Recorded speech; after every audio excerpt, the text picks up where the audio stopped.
Safitri mengaku sudah sering menanyakan sendiri kepada Yusuf Mansur kepada asisten dan keluarganya. Baik. Namun hingga kini belum ada kejelasan. Begitu sering saya tanya sampai nomor saya diblokir oleh asisten dan istrinya, kata Safitri. Jadi Safitri ini sudah berupaya untuk menuntut haknya kepada Yusuf Mansur langsung, asistennya, kepada istrinya, Pak. Tapi ternyata malah diblokir nih, Pak.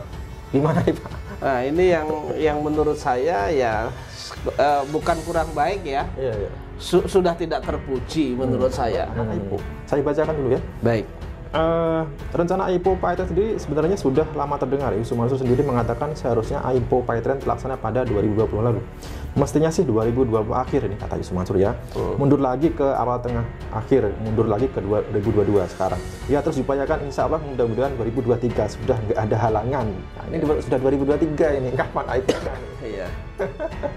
Ya, bagaimana mau AIPO sementara perusahaan bermasalah, dengan karyawannya saja sudah bermasalah. Iya, Pak. Kita tidak tahu dengan vendor-vendor yang lain kan.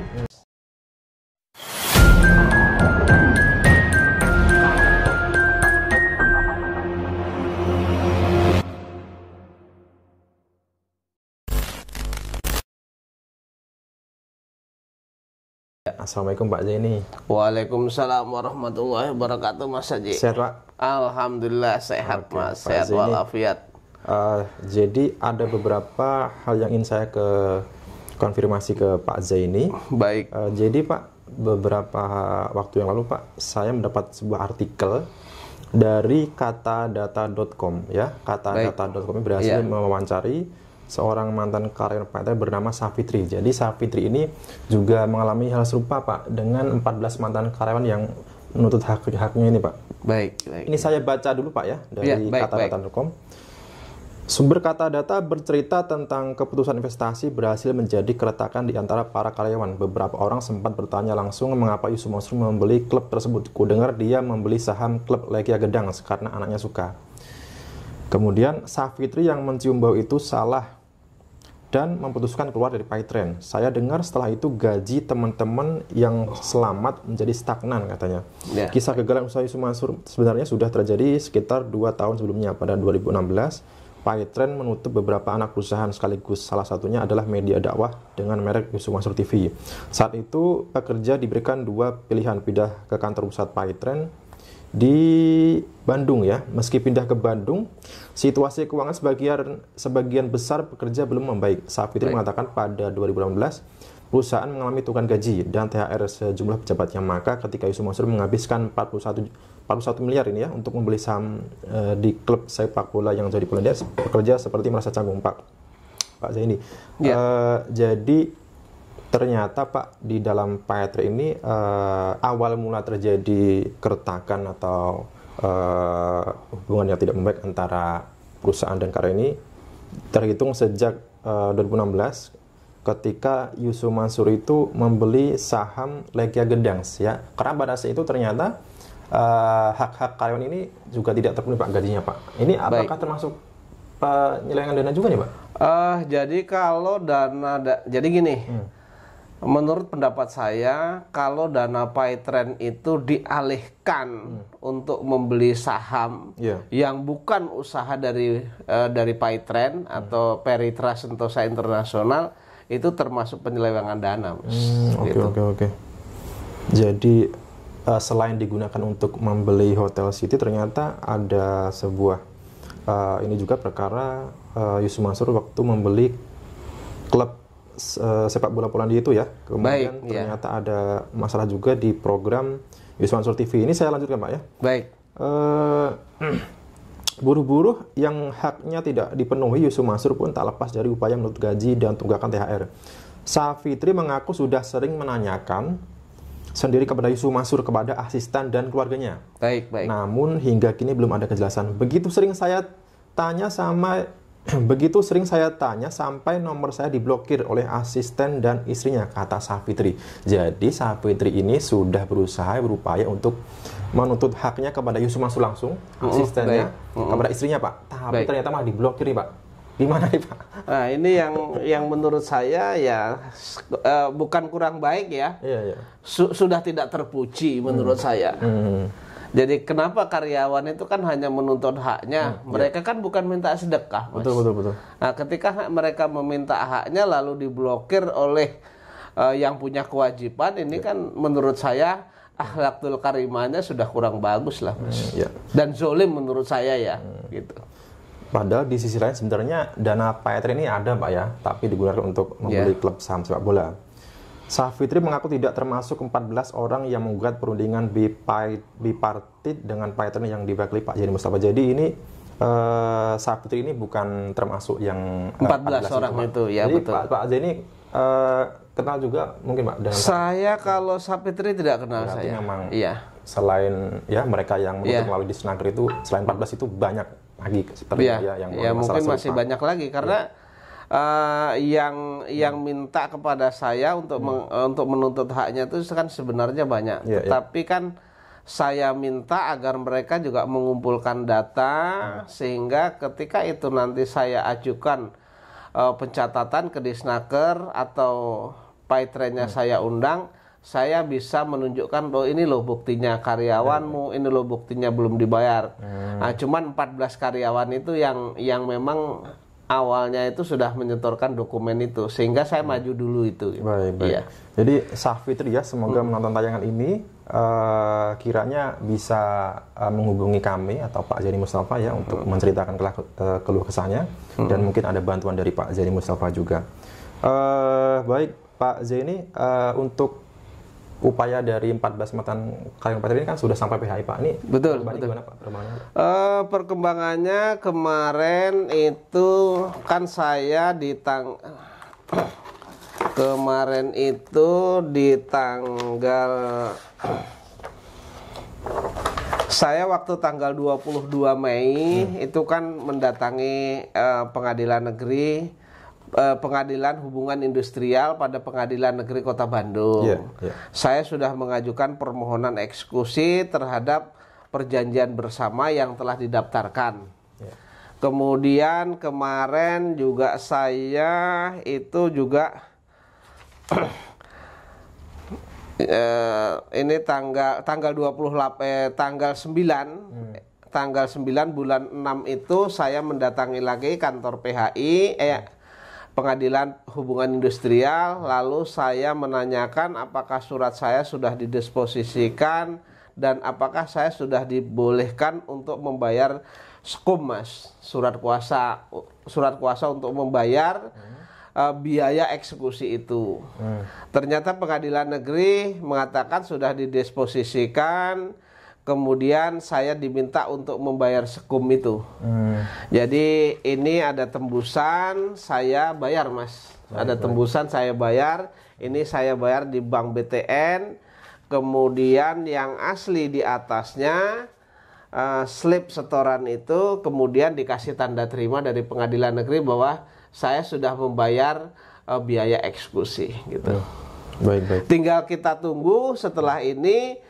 Biasanya kan mereka membuat penetapan, lalu nanti setelah penetapan jadi mereka menunjuk jurusita melakukan eksekusi begitu.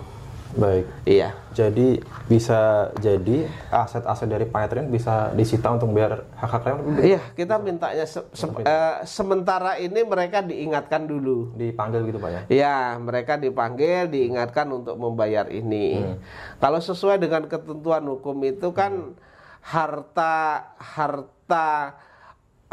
yang ada maupun yang akan ada itu kan menjadi jaminan hutang, Mas. Jadi bisa dieksekusi nanti begitu. Baik. Seharusnya perusahaan Paytrend sendiri ya ada dana lah Pak ya pemiliknya. Iya, ya ada dana. Orang caleg dari Perindo masa nggak ada, Mas. Ini sungguh ironis juga. Iya, nyalek aja bisa, masa bayar gaji karyawan cuma 400, kurang sekitar 400-an lah, masa nggak bisa, Mas. Ya, tapi sebaiknya seperti yang sudah diingatkan oleh Mas Warto kemarin ya.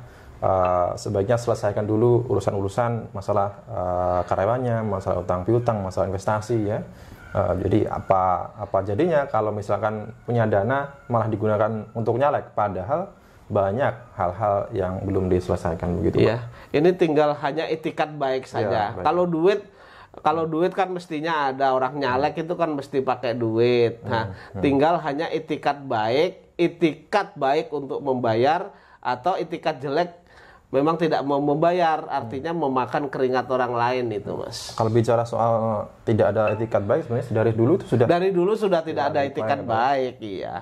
Karena ketika di Disnaker sudah disepakati pembayaran akan dicicil, nyatanya hanya dicicil sekali aja sudah tidak ada pembayaran lagi, Pak ya? Sudah tidak ada pilihan lagi, ya. Ya, dan seharusnya ini tidak perlu PHI menegur, ini pihak PayTrend segera menunaikan kewajiban. Atau kita balik, Mas. Kalau misalnya ownernya Yusuf Mansur ini punya duit lalu dia tidak beritikat baik untuk membayar, itu mudah-mudahan nanti didoakan, kita doakan juga, kemudian didoakan oleh netizen yang mendengar video ini, ya mereka bangkrut sebangkrut-bangkrutnya.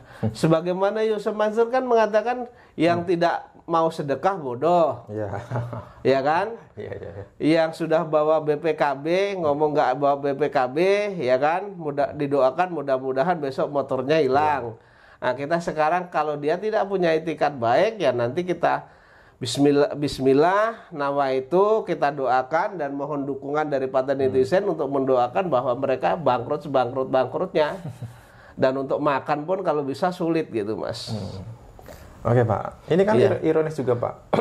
Di tahun lalu 2002 Yusuf Mansur sesumbar kepada media Detik dan lain-lain, CNBC ya. Ini saya kutip dari CNBC. Yusuf Mansur mengatakan bahwa tahun 2023 itu PayTrend akan IPO. Nah, ini kan sungguh ironis juga. Di sisi lain ini perusahaan PayTrend tidak mampu membayar gaji karyawannya, di sisi lain pemiliknya sesumbar akan IPO. Saya bacakan dulu ya. Baik. Rencana IPO PayTrend sendiri sebenarnya sudah lama terdengar. Yusuf Mansur sendiri mengatakan seharusnya IPO PayTrend terlaksana pada 2020 lalu. Mestinya sih 2020 akhir ini, kata Yusuf Mansur ya.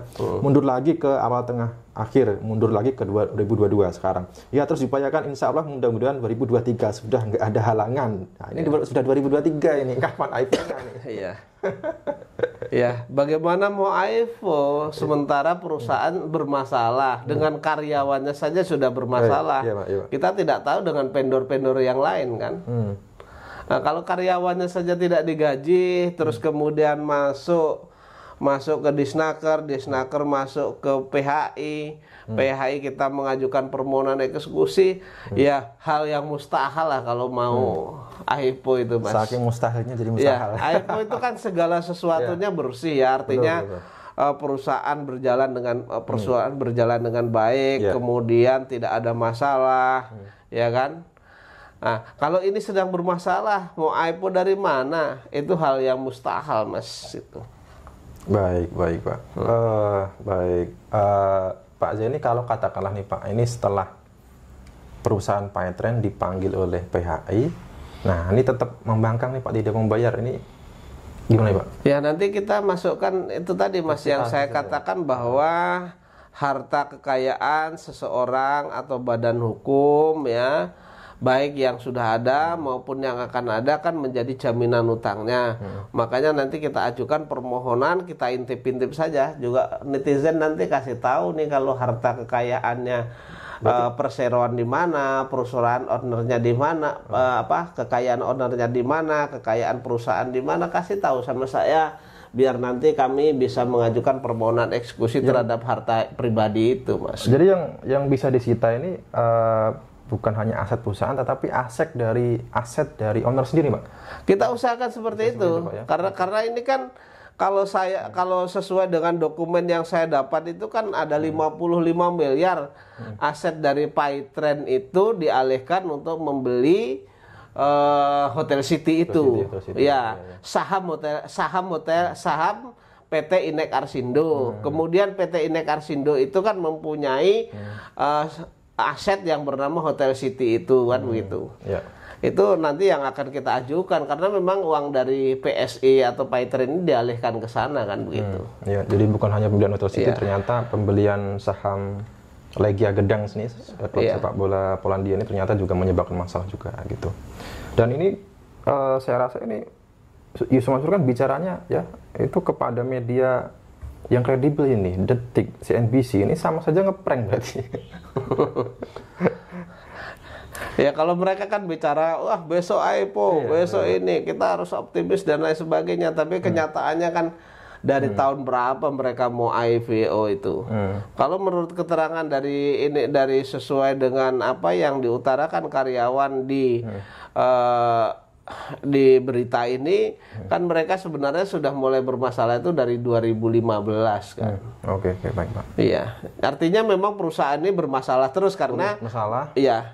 Dan juga ucapan ownernya tidak bisa dipercaya, Pak. Tidak bisa dipercaya, dan menurut saya berkeyakinan 100% Yusuf Mansur itu ketika diminta pertanggungjawaban untuk menguraikan berapa jumlah dana yang dapat dikumpulkan, karena mereka selalu sesumbernya bahwa ini adalah usaha umat kan. Berapa yang bisa dikumpulkan oleh umat, kemudian dana yang sudah terkumpulkan itu kemana saja, itu saya berkeyakinan 100% Yusuf Mansur tidak bisa mempertanggungjawabkan gitu. Baik, oke. Ini dugaan saya seperti itu. Jadi mempertanggungjawabkan itu saja tidak bisa, apalagi mengembalikan. Betul. Oke. Iya. Baik Pak, tadi ada yang sempat lupa saya tanyakan Pak. Soal Savitri ini diblokir oleh asisten Yusuf Mansur dan juga istrinya. Sebenarnya posisi istrinya di Patreon sebagai apa sih Pak?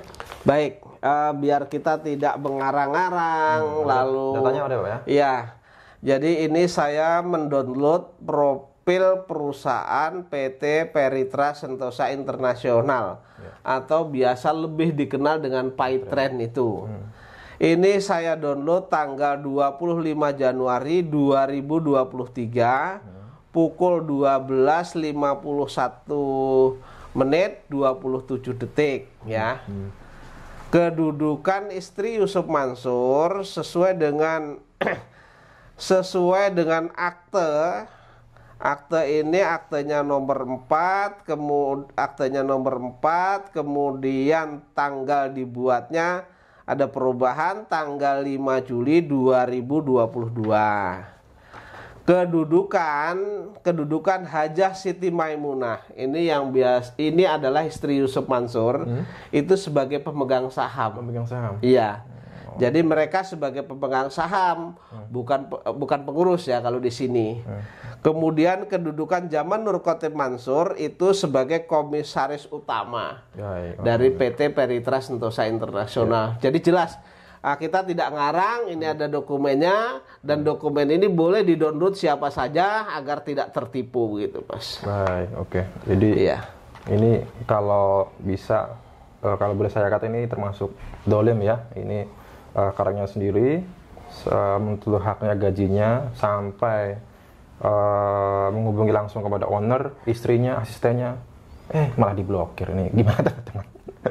Ya saya yakin ini bukan hanya Savitri yang melakukan upaya seperti ini. Ya nanti netizen yang menilai apakah ketika seperti itu mereka masih punya adab atau tidak, kita serahkan kepada netizen itu. Oke Pak.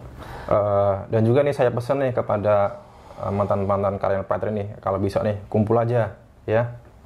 Kalau perlu datangi rumah Yusuf Mansur, nginep di sana ya. Pasang tenda di sana sampai Yusuf Mansur keluar begitu ya. Ya kalau perlu ke sana kan. Yang masih merasa mempunyai hak, kemudian itu tidak dipenuhi oleh ownernya ya kan. Supaya ada rasa malu juga Pak. Iya. Menurut saya ya datangin ke sana ya kan, sampai dengan ada kejelasan. Kalau perlu pasang tenda kan. Pasang tenda di jalan-jalan gitu kan gitu. Nanti atau gini, kalau nanti dia nyalek ya kan, kalau Yusuf Mansur ini nyalek kemudian kampanye rame-rame datang ke sana kan, nagih hutang kan gitu, lebih bagus. Betul. Iya. Katakanlah Yusuf Mansur nanti yang terbaik adalah misalnya jadi wakil rakyat, mari kita datangi bersama-sama ke Senayan, nanti kita demo kan gitu. Oke ya, jadi teman-teman mantan karyawan Patreon ini harus berjuang keras ya untuk menuntut haknya sendiri ya. Jadi ada militansinya gitu. Jangan putus asa, jangan ini lembek gitu, terus berjuang untuk menuntut haknya sendiri gitu. Saya kira asik tuh Mas. Ketika Yusuf Mansur nanti nyalek, kemudian sedang kampanye, ribuan orang ya kan, bahkan jutaan datang ke sana, lalu mereka nagih hutang. Ini kan asik banget nih, ya kan? Ini pertama lo mungkin nanti ramenya. Kemudian katakanlah Yusuf Mansur nanti ke Senayan, ya kan? Datang aja ke Senayan, kepung di Senayan, kan begitu. Baik. Oke. Iya. Tapi harapan saya orang-orang seperti Yusuf Mansur sih, harapan saya tidak terpilih, Mas.